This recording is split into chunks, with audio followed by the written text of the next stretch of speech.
বিকাল ৩টায় শহীদ মিনারে আমি আহ্বান জানাচ্ছি প্রতিটি রাজনৈতিক দলকে, যারা ভারতীয় ফ্যাসিবাদকে বিশ্বাস করেন না, যারা আওয়ামী ভারতীয় সম্প্রসারণবাদকে বিশ্বাস করেন না, আওয়ামী ফ্যাসিবাদের বিরুদ্ধে লড়াই করতে চান, প্রতিটি রাজনৈতিক দলকে আমি আহ্বান জানাচ্ছি সেই সর্বদলীয় প্রতিরোধ সমাবেশে যোগদান করবার জন্য। এবং আমরা এই দিন ঐক্যবদ্ধভাবে আওয়াজ তুলব, বাংলাদেশে কোন রকম ফ্যাসিবাদ, বাংলাদেশে ভারতীয় দালালদের কোন জায়গা হবে না। 15 ডিসেম্বর আমাদের মহান বিজয় দিবস। মহান বিজয় দিবসের আগের দিন আমরা ঘোষণা করব যে বিজয় আমরা লাভ করেছিলাম সেই বিজয়কে আমরা অক্ষুণ্ণ রাখবো।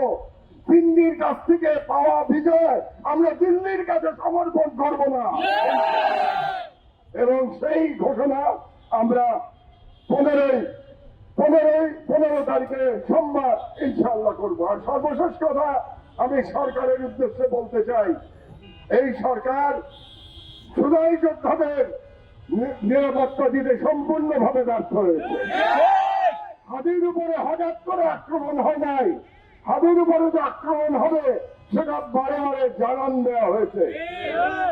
আজকেও জুলাই যোদ্ধাদের উপরে আক্রমণ করা হচ্ছে, ফুয়াদ আক্রান্ত হয়েছে। আজকে জুবাইর বলে গেল, জুবাইরের টেলিফোনে হুমকি আসছে, অথচ এই সরকার ভদ্রতা দেখাচ্ছে।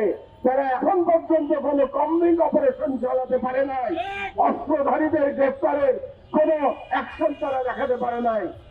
আমি এই সরকারকে 48 ঘন্টা সময় দিচ্ছি, 15 তারিখের মধ্যে তারা যদি হাদির হত্যাকারীদের হত্যা করার যারা চেষ্টা করেছে আততায়ীদের তাদেরকে গ্রেফতার করতে না পারে, তাহলে 15 তারিখ শহীদ মিনার থেকে এই ইন্টারিমের বিরুদ্ধে আমরা বৃহত্তর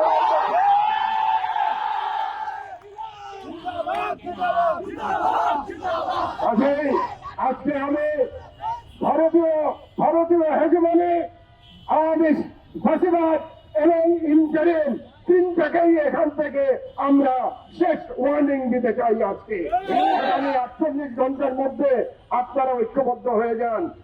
15 তারিখ থেকে আমাদের আন্দোলনের পরবর্তী অধ্যায় শুরু হবে। ইনশাআল্লাহ আমরা দ্বিতীয়বার বিপ্লব করে আমরা অসম্পূর্ণ বিপ্লব পূর্ণ করব, যাতে করে সকল রাজনীতিবিদ বলতে বাধ্য হয় এবার বাংলাদেশে বিপ্লব সংগঠিত হয়েছে।